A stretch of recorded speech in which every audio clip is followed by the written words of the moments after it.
If you have a tire on your car that keeps going flat, it could be for a number of reasons.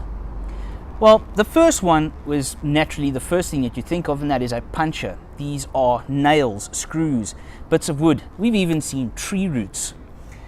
The best thing to do, go to your local tire shop, have them take the tire off and repair the puncture if it can be repaired.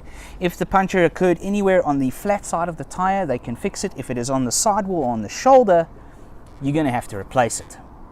The second thing, leaky tire valves. This is the most common thing that you're going to find.